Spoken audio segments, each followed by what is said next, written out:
In the 8-year series between the Dallas Cowboys and the Washington Redskins, only one thing has remained certain. Each game has been more unpredictable than the preceding one.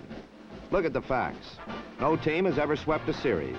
Neither team has won at home since 1965. Only 14 points have separated the two in their last 4 contests. At the start of today's game in D.C. Stadium, this unusual record seemed as though it would remain intact. The front-running Cowboys began by moving the ball right through a suspect Redskin defense. Then a pass from Don Meredith to Lance Rensel had touchdown, or at least long gain, written all over it. But wait, this is the Redskin-Cowboy series, and what usually happens, happened again.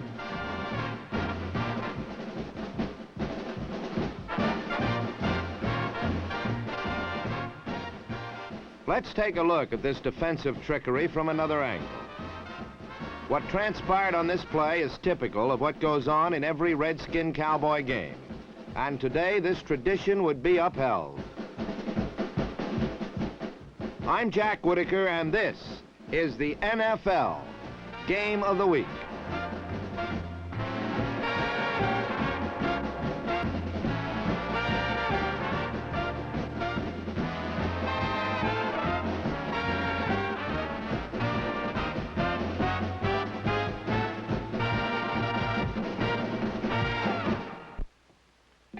After the Dallas fumble and Redskin recovery, another weird thing happened. Quarterback Sonny Jurgensen decided to run with the ball. On the last play, our isolated camera recorded a perfect defensive play by linebacker Chuck Howley, who made the tackle on Jurgensen. Sonny had taken his iron corset off for this game, and it became obvious that the contraption had definitely affected him in the past few weeks. Today, he was throwing with much greater ease, much greater accuracy. He was also calling a more diversified game, mixing passes to his setbacks and to his ends. Tight end Pat Richter, number 88, caught this one, but was detected touching the ground at the Cowboy 49, a kneecap away from a touchdown.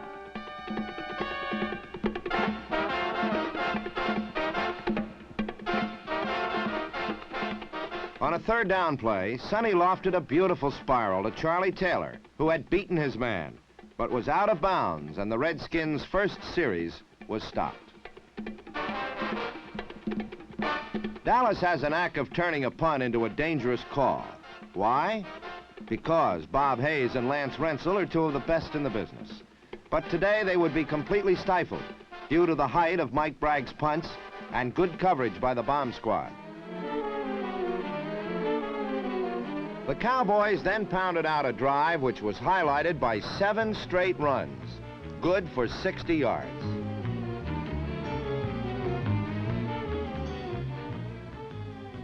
This kind of game plan isn't even seen in high school anymore, but the Redskin defensive line, particularly its left side, has been more than porous, and the Cowboys took quick advantage of it.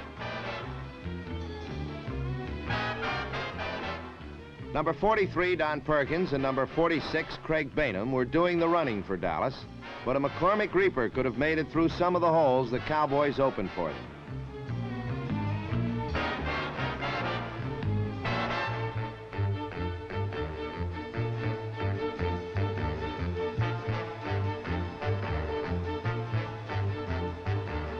It was time for a pass, so Meredith calmly fired a bomb downfield aimed for number 22, Robert Lee Hayes. The result, 6 points.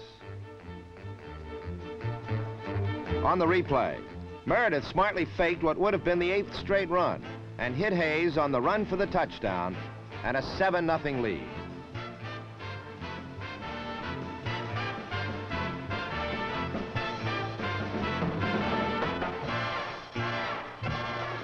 The Redskins' rushing attack was typically absent, but an Ivy Leaguer, number 24, Pete Larson, managed one good trip before fittingly receiving a belt in the back from 2 Cowboy tacklers. Today, Jurgensen would stick with his meal ticket, the forward pass. On second down, he went for the bomb to Taylor. And number 42 made a gallant but unfruitful attempt to hang on.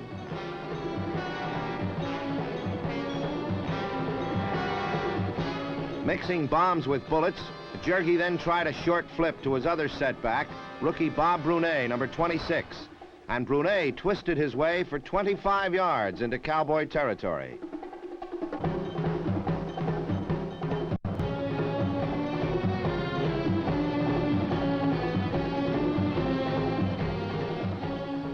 The drive came to a halt on a third down play from the 44. While Jurgensen was being trapped and spun around like a top, he flipped the ball behind his back, harmlessly ending the threat and the quarter, with Dallas ahead 7-0.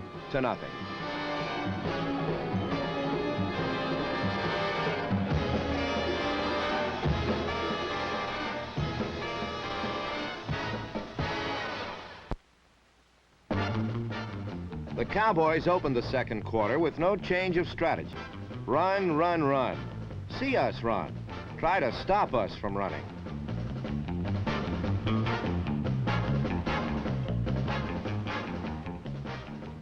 When they did stop Perkins and Bainham, which was rare, Meredith hit Rensel on short patterns.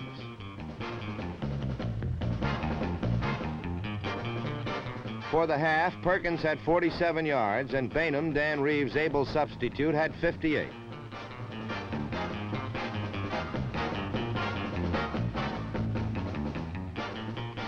However, the Skins were able to make some key third down stops in the first half, the only thing that kept the score close. And Mike Clark had to kick a 45-yard field goal to culminate this drive for Dallas.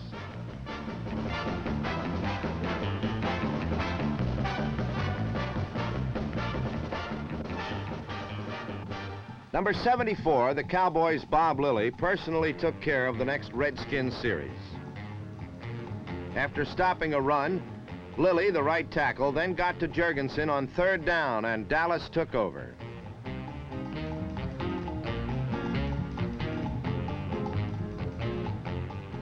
But Washington held and was given good field position for their next series when number 34, Jim Yazoo Smith, danced his way to the 40 on a Ron Whidbey punt.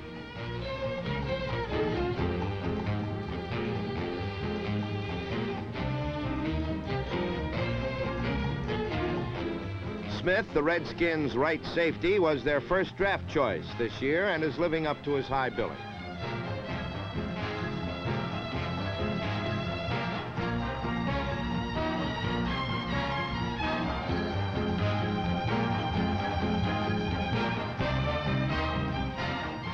Jurgensen now put his Winchester arm into action. He fired a pass to Taylor, who survived a shot by number 34, Cornell Green, for a first down.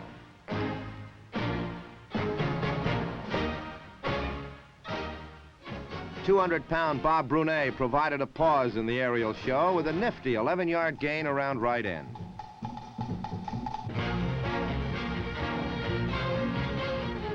Then Jergy finally hit the bullseye. After slipping on the muddy turf, he spotted his old favorite, Charlie Taylor. And Taylor, who this season has been having trouble holding on to the ball, just did hang on to this one for his first touchdown in a long time. Charlie made sure he would not lose this ball.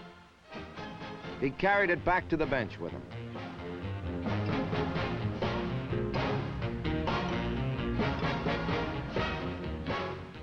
For all its yardage, Dallas had a mere 3-point lead with about 3 minutes left in the half.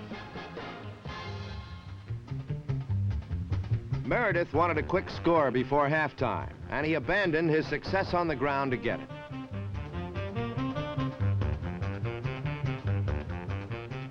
Watch Bob Hayes on one of his favorite patterns as he got another first down.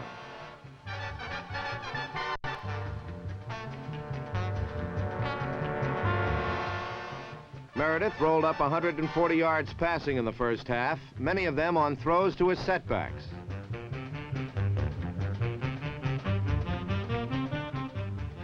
He just missed a score on an overthrown pass to Rensel, almost intercepted by Washington.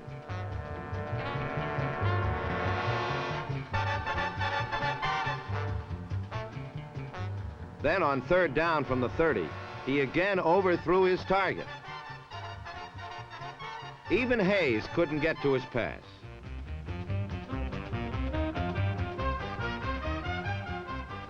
Hayes is worth watching, even when he doesn't catch the ball. And that's all a defender can really do, watch. No one can stay with him. Mike Clark's second field goal made it 13-7 with 38 seconds left. Jurgensen needed only 30 of them to get the Redskins on the board again. A screen to Brunet, a rookie from Louisiana Tech, picked up 7.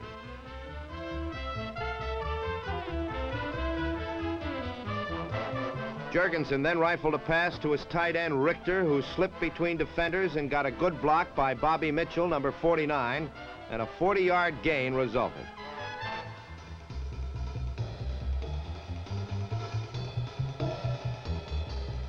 An isolated view of the play showed that number 54, linebacker Chuck Howley, was unable to stay with Richter, who is regaining some of his Wisconsin glory and is becoming one of the best tight ends in football.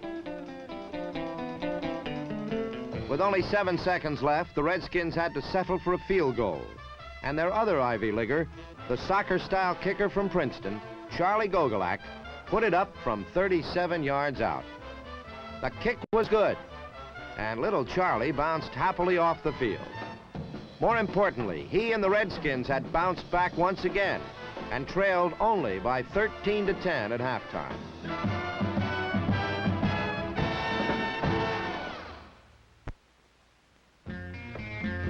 Adhering to their tradition of performing far better against the Cowboys than other teams, Washington opened the half by displaying what is for them an uncommon weapon, a running attack. Setbacks Larson and Brunet each ran for 7 yards on consecutive plays.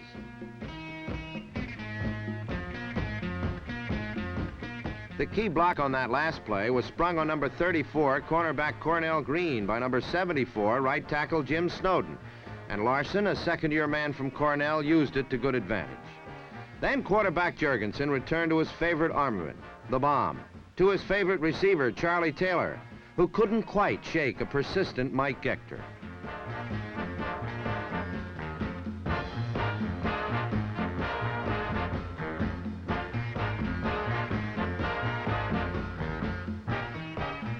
With the ball now on the Dallas 11, Jurgensen just missed Jerry Smith, who had a step on his man in the end zone.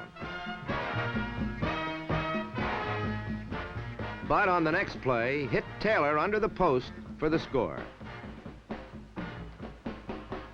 A look at that scoring play from the end zone camera shows Taylor again had Gector to contend with before lunging over the goal line.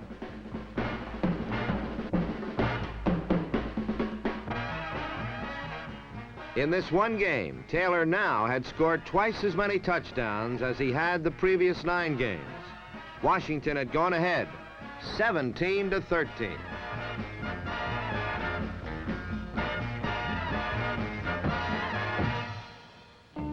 When your quarterback's name is Meredith, it doesn't take long to move the length of the field. A strike to fullback Perkins netted 15.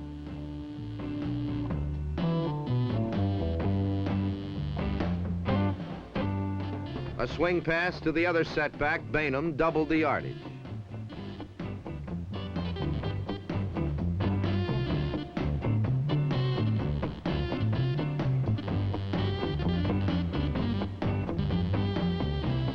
A look at that last play from the end zone corner shows Bainham had his own cheerleaders urging him on as he juked away from Pat Fisher for the 30-yard sideline run.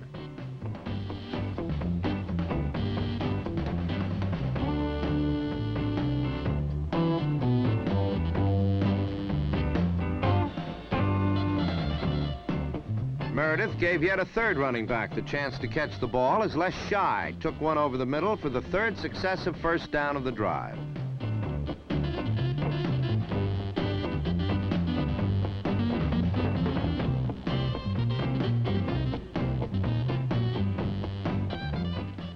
But on a 3rd down play, little Pat Fisher made a fingernail save of a Rensel-intended pass to avert a touchdown. Dallas accepted Mike Clark's 3rd three-pointer of the game. Despite the Dallas aerial display, the Redskins still were ahead 17-16. How does a 1-point lead suddenly dissolve into a 27-point deficit? Observe. It began with the kickoff 8 minutes and 19 seconds into the third quarter.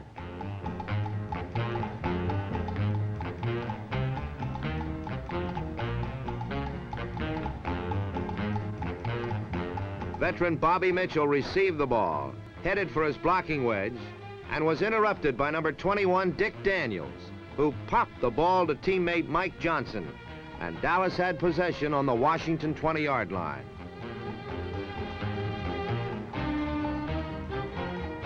This one play turned it all around, for it was an entirely different ball game after the fumble. It took Don Meredith only 2 plays to capitalize on his opponent's mistake. A draw to Perkins for 6 yards, and a play-action pass to Rensel for the remaining distance. The isolated camera shows Rensel head-faked his defender, Ricky Harris, and that was enough to give him a step in the score. Dallas 23, Washington 17.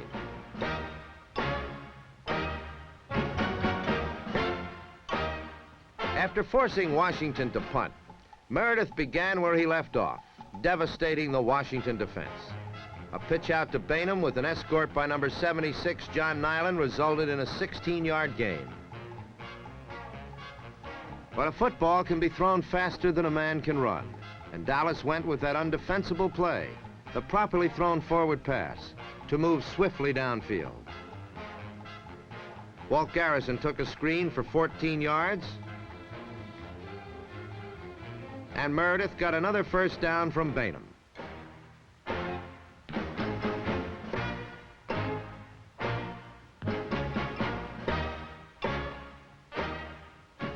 Then he remembered a fellow by the name of Bob Hayes over the middle for a 15-yard catch and a tackle by Pat Fisher. The isolated camera gives evidence of what Hayes' speed can do, even when he doesn't have to use it. Fisher must cover him loosely and had no play on the ball. Then Meredith gave Hayes a chance to use his legs. The stadium lights were on as he came back to him with the big one, and it clicked.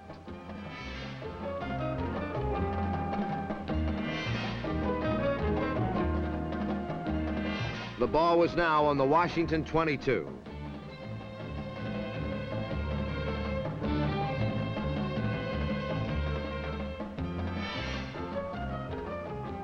On the next play, the Redskins proved they too knew how to use their legs as linebacker Chris Hanberger found a way to stop the run.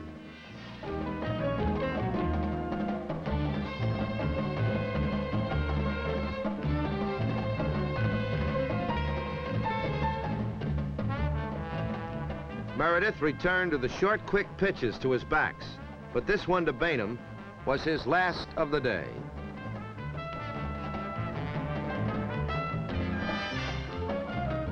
The brilliant but brittle quarterback suffered a knee injury when a 255-pound object named Joe Rutkins fell on it and sent him to the sidelines, at least for the day.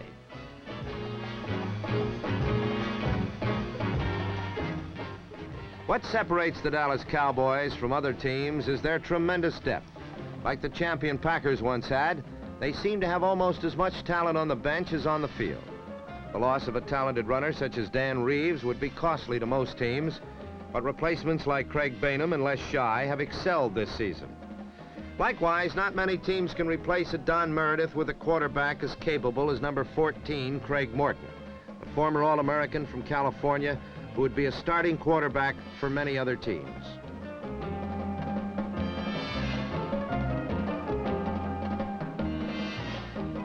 Each time Morton has taken over for the oft-injured Meredith, he has come through, and today would be no exception. On this play, Morton wasted no time in proving there would be no let-up. Rensel's touchdown made it 30-17 as the quarter ended.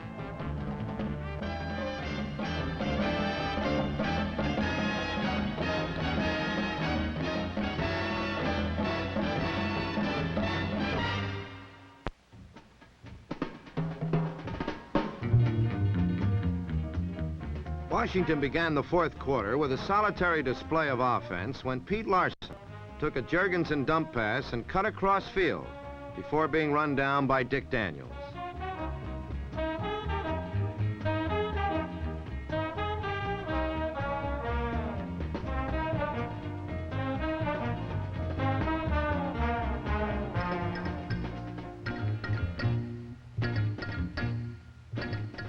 The top camera shows that the Dallas defense had trouble with their footing and couldn't change direction on Larson's across-the-grain romp.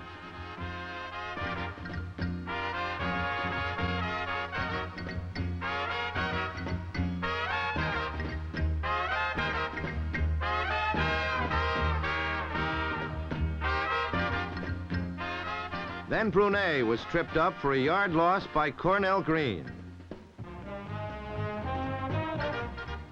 The isolated camera and Green, one of the fine cornerbacks in the game, gave us a lesson on how to play a run as he burrowed under his blocker to snare his victim. A play such as this is difficult and painful.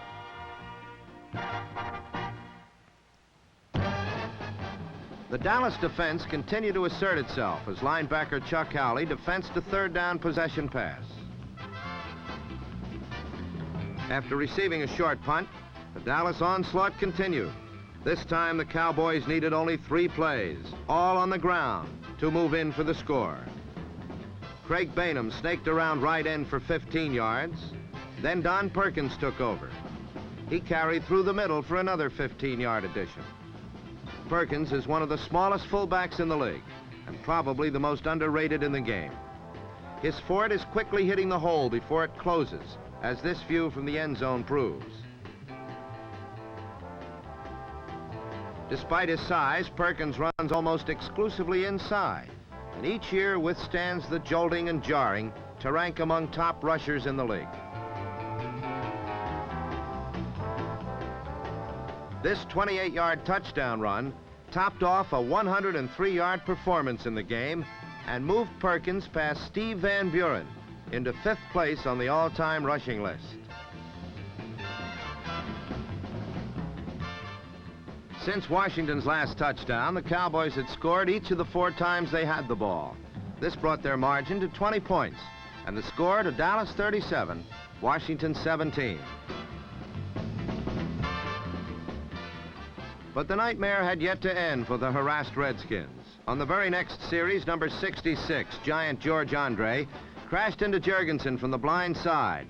And the resultant fumble was lugged 21 yards by rookie lineman Larry Cole for still another score. In a period of 13 minutes, the Cowboys had scored 28 points.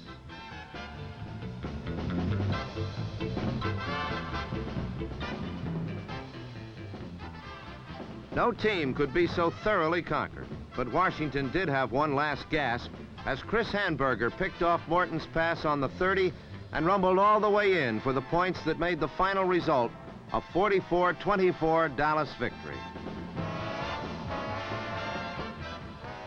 The tradition of narrow decisions in games between these two teams didn't hold up today. Coach Tom Landry saw his team pile up 515 yards and maintain its Capital Division I game lead over the New York Giants.